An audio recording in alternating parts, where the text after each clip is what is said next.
자, 여러분 안녕하세요. 오늘은 홍익대 기출 21년 38, 40번 같이 풀어보시겠습니다.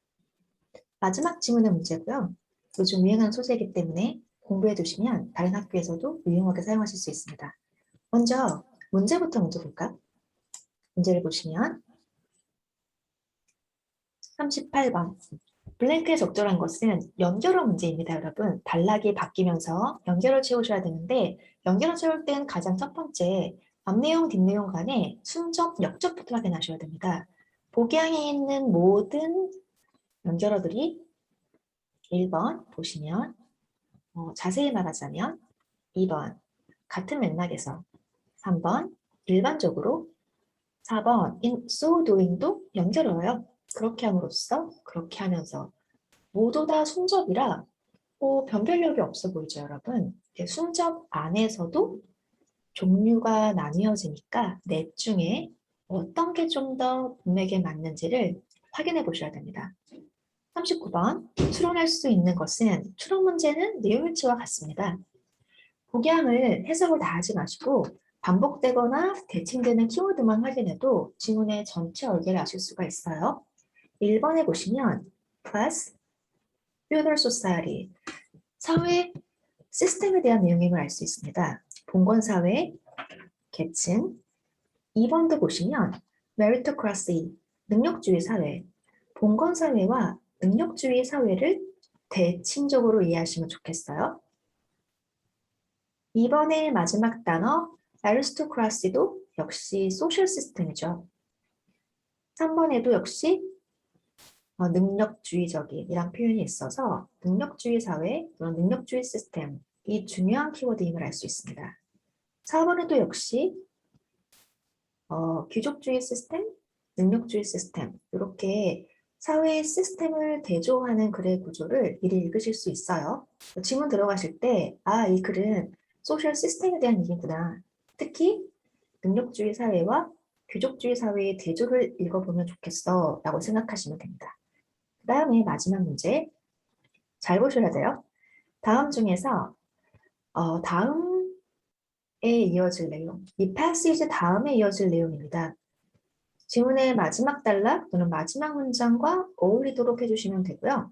1, 2, 3, 4 보양 보시면 귀족주의 사회 얘기를 해야 될지 능력주의 사회 얘기를 해야 될지 마지막 단락과 연관해서 생각해 보시면 되겠어요. 자, 이제 지문 올라가도록 할게요. 38번 단락별로 중요한 내용이 있다고 생각합시다. 이 지문은 잘렸고요. 앞에 내용이 뭔지 모르겠지만 but 다음에 중요한 내용이 있을 거라는 걸 아실 수 있어요. 첫 단락에서 중요한 내용 보도록 하시죠. 첫 단락의 첫 문장 income과 wealth가 비슷한 말이죠, 여러분. 그래서 돈이라고 하는 것이 유일한 고려사항은 아니라네. 즉 돈만이 중요한 건 아니래요. 이게 무슨 뜻인지는 뒷문장을 보셔야 하는 겁니다. 당신의 돈이 많다면 아마도 어떤 사회를 선호하게 된다? 당신이 당신의 부를 자손에게 bequeath라는 표현이 중요합니다. inherit, 물려주다라는 표현이고요. 물려줄 수 있는 사회를 선호하게 될 거래요. 그래서 여러분은 아마도 그런 사회를 뭘로 이해하시면 될까요? 귀족제 사회로 이해하시면 되죠. 그래서 이 부분에 표시하세요. 자, 귀족주의 사회에서는 무언가를 부를 세습할 수 있어. 다 아는 내용이에요. 다음 문장. 당신이 만약에 빈곤하다면 앞문장과 뒷문장이 대조입니다. 부유하다면 귀족제를 선호할 것이고 빈곤하다면 당신은 어떤 사회를 선호하냐면 당신의 자녀들이 성공할 수 있는 기회가 있는 사회를 선호할 것이다. chance to rise도 중요한 키워드죠.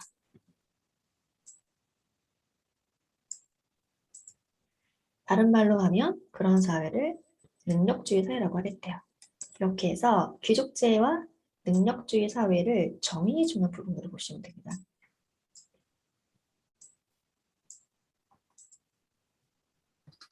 자, 귀족주의 사회와 능력주의 사회의 정의가 우리 글의 주제일 것인가? 그건 아니죠. 왜냐하면 다음 단락에 however, 반전 연결이 있기 때문입니다. however 있는 부분이 더 중요해요. 그래서 귀족주의 사회, 능력주의 사회에 대한 정의를 알았으면 그 다음에 필자가 진짜 하고 싶은 말이 뭔지 가봅시다. 좀 더 생각해 보자면, 다음 문제부터 읽어볼게요. 사람들은, 여러분 지문 읽으실 때는 not only but also 구조가 핵심 정보라는 거 아셔야 됩니다. 이 문장이 중요한 거예요. 사람들은 얼마나 돈이 많은지 뿐만 아니라 그들의 돈이 그들의 사회적인 계층과 자존감에 어떤 영향을 미치는지 이것도 중시한다고 합니다. 여러분 이게 핵심 정보죠. 돈이라고 하는 건 그 사람의 자존감 또는 그 사람의 사회적 지위와 관련이 있다라는 게 이번 단락에서 제일 중요한 내용이에요. 자, 그렇다면 뒤에 어떤 내용이 이어지면 될까요? 저희가 아까 보기 안에서 귀족제 사회와 능력주의 사회의 대조가 중요할 거라는 걸 예상했으니 이제 뒷내용부터 돈과 자존감이 어떤 관련이 있는지 귀족제 사회와 능력주의 사회의 차이를 신경 쓰시면 되는 겁니다. 읽어보죠. 당신이 만약에 귀족제 사회에서 상류층으로 태어났다면 아마도 당신은 당신의 특권이 당신이 타고난 운 덕분에 생각을 할 거예요. 당신이 이룬 당신이 한 어떤 행위나 노력이 아니라 여러분이 경험 상태를 아시는 겁니다. 반면에 당신이 만약에 능력주의 사회의 최정상에 오를 수 있다면 그러니까 앞부분까지는 귀족주의 사회고요. 뒷부분은 능력주의 사회예요. 능력주의 사회가 더 중요한 키워드예요. 능력주의 사회에서 성공했다면 당신은 아마도 당신이 물려받은 것이 아니라 당신이 스스로 이루어낸 성취에 대해서 자랑스러워할 것이다. 이 부분이 능력주의 사회가 자존감에 어떤 영향을 미치는지를 잘 보여주는 문장입니다. 이렇게 해서 귀족제에서는 돈이 많다고 자랑할 게 아니지. 왜? 운이 좋아서 부자니까. 하지만 능력주의 사회에서 여러분이 만약에 돈이 많다면 그것은 여러분이 스스로 일군 거기 때문에 자랑스러워할 만하다는 겁니다. 그래서 우리가 앞부분에서 얘기했던 돈과 자존감의 관계, 특히 능력주의 사회에서는 이런 식으로 설명할 수 있다는 거죠. 아무장 뒤무장 같아요. 귀족적인 특권과는 달리 이렇게 다르다는 표현은 내용일치가 나올 가능성이 높습니다. 귀족주의 사회와 능력주의 사회가 대칭구조라는 걸 다시 한번 알 수 있어요. 능력주의 사회에서의 성공은 일종의 성취감을 가져오죠. 같은 말 아니니? 아무장 뒤무장 같아요. 이런 관점에서 어떤 관점? 능력주의 관점에서 당연히 부유한 게 더 낫죠. 어디보단? 귀족주의 사회보단. 그래서 귀족주의 사회에서는 부유한 게 자랑거리 아니에요. 하지만 능력주의 사회에서 부유하다는 것은 충분히 자랑스러워할 만하지. 이렇게 하셔서 능력주의적 관점에서 자존감이 어떤 영향을 받는지 설명해주고 있습니다. 자, 다음 단락 가보도록 하시죠. 이번엔 being poor에 표시하셔야 됩니다. 앞부분에 성공했어 라는 내용과 대조죠. 능력주의 사회에서 이번에는 실패 또는 빈곤하다면 이것은 demoralizing, 자랑스러워할 만하다는 단어와 반대죠, 여러분. 사기를 떨어뜨리다 또는 위축되다라는 표현으로 보시면 돼요. 자, 이제 블랭크 맞춰보도록 합시다. 앞내용도 뒷내용도 모두 다 능력주의 사회를 배경으로 하고 있기 때문에 순적은 맞습니다. 앞내용, 뒷내용, 순적은 맞는데 능력주의 사회라는 배경 안에서 부유한 경우와 빈곤한 경우를 대칭시킨다는 데 주의하시면 되고요. 대칭 구조임에도 불구하고 배경은 역시 능력주의 사회, 능력주의 가치관을 전제로 한다는 것만 신경 쓰시면 돼요. 1번 보도록 합시다. To be specific, 더 자세하게 얘기하자면 얘들아 더 자세하게 얘기하잖아? 그럼 능력주의 사회에서 부유한 경우를 계속 설명해줘야 돼. 부유한 얘기는 끝났고 빈곤한 얘기로 넘어가기 때문에 1번은 곤란해요. 2번에 같은 이유라는 게 뭐냐는 걸까요? 능력주의 사회의 가치관 안에서라는 의미로 이해하시면 됩니다.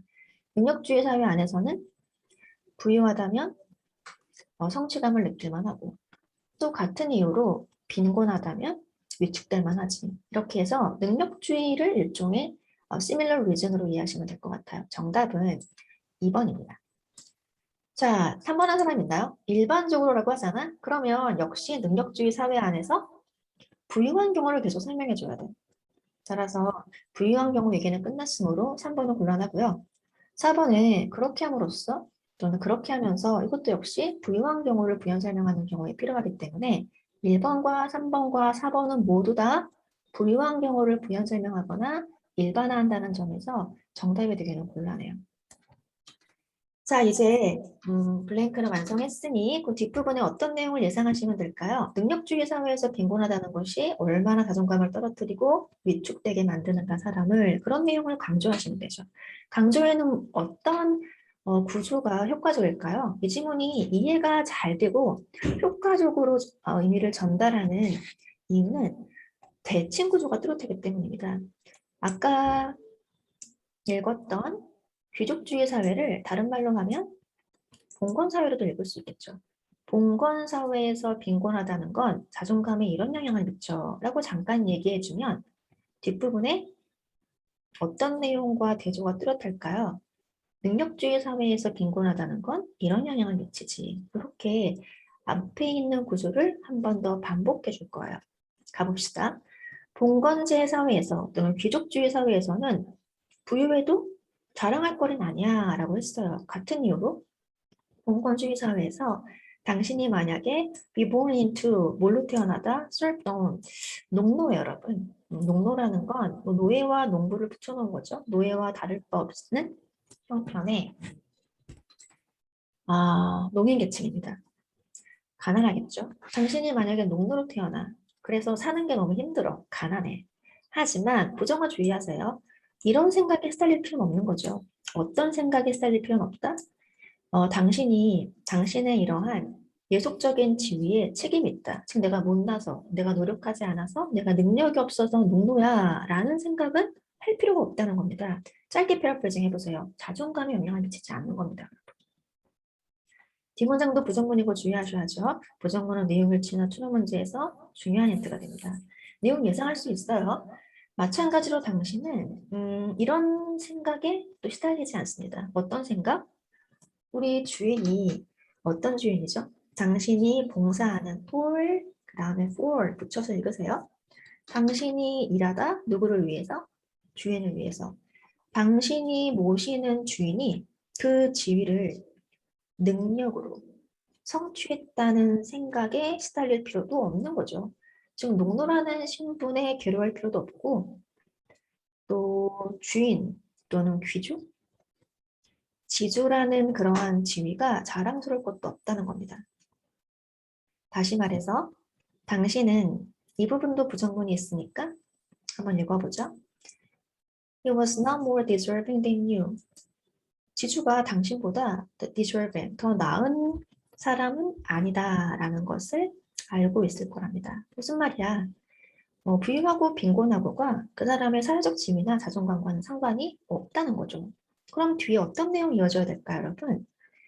우리 글의 제일 주인공은 봉건사회나 귀족사회가 아니라 능력주의 사회예요. 그럼 능력주의 사회로 이야기가 넘어가야 되고요. 능력주의 사회는 봉건사회와 반대로 빈곤함이 자존감에 영향을 미친다라는 내용으로 이어주셔야겠죠. 그래서 이 부분 빈곤하다는 것은 능력주의 사회에서 위축될 만한 일이다라는 내용이 뒷단락에서 다시 한번 반복되어야 됩니다. 자, 이렇게 하셔서 지문의 내용은 다 끝났고요. 이제 문제 맞춰보도록 합시다. 39번. 추론할 수 있는 것은 A번. 여러분이 봉건사회에 하류계층으로 태어났다면 농도 생각하시면 되겠어요. 아마도 만족할 것이다. 자신의 계층이 물려받은 것이라는 점에 있어서 여러분 지문에서 추론할 때는 비약을 주의하셔야 돼요. 이 부분을 주의하셔야 됩니다. 우리가 읽은 마지막 단락에서는 자신이 못났다는 생각에 괴로워할 필요는 없어 라고 얘기했지 자신의 신분에 만족한다는 얘기는 없어요. 그래서 우리가 아까 읽었던 But you not be burdened by 문장 끝까지 이 부분을 비약하지 않도록 주의하시면 됩니다. 난 못난 존재는 아니야. 거기서 멈춰야지. 그래서 나 지금 행복해. 내 지위에 만족해 라고 볼 것은 보는 건 비약이에요. 2번에 보시면 개인의 노력이 항상. 여러분이 always는 나머지 단어 읽어볼 필요도 없이 의심스러운 단어예요. 항상 보상받는다. 능력주의 사회에서는. 그랬으면 좋겠지. 이 지문에서는 능력주의 사회에서 성공하면 자랑스러워할 만해 라는 내용은 있지만 보상이 항상 된다라는 내용은 없어요. 그래서 always가 비약이니까 주의하시면 됩니다. 한번 해보시면 능력주의 사회에서의 성공이나 실패는 그 사람의 사회적 자존감에 영향을 미친다. 여러분 이게 2번 단락의 주제였죠. 이 지문 전체 주제이기도 합니다. 다시 올라가 볼까요? 1번 단락이 아니라 2번 단락의 주제였어요. 귀족 사회와 능력주의 사회를 정의한 이후에 그러나 능력주의 사회에서는 빈곤하거나 부유한 것이 그 사람의 사회적 지위나 또는 자존감과 관련이 있다는 얘기를 뒷부분에서 강조해서 하고 있습니다. 정답은 3번이죠. 3번 정답이에요. 4번 한 사람 있나요?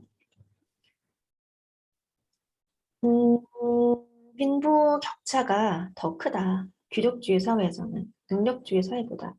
여러분, 추론 문제는 상식 문제가 아니고요. 여러분이 경험상 이렇다고 생각할 수는 있겠지만 지문에 나온 내용은 아니랍니다. 지문에는 이 두 시스템이 빈부격차에 있어서 어느 쪽이 더 심한지는 전혀 비교되고 있지 않아요. 그래서 4번 선택하지 않도록 주의하셔야 됩니다. 비약을 주의하시고 지문에 없는 상식을 주의하시고 그 다음 40번 보도록 하시죠.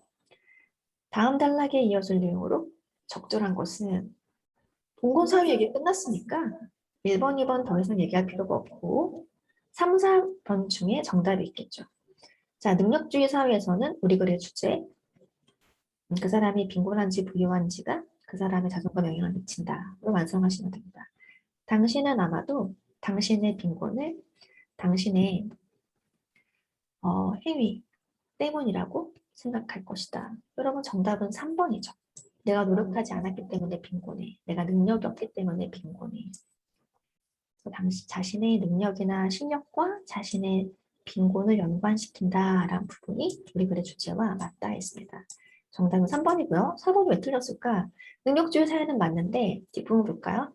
당신은 아마도 만족할 것이다. 사회적인 지위에 뭐와 상관없이 얼마나 돈이 있고 없고와 상관이 없이 여러분 주제 모순이에요. 돈이 있고 없고는 그 사람의 사회적 지위나 자존감에 영향을 심하게 미칩니다. 따라서 regardless 이하부터 매우 틀린 거죠.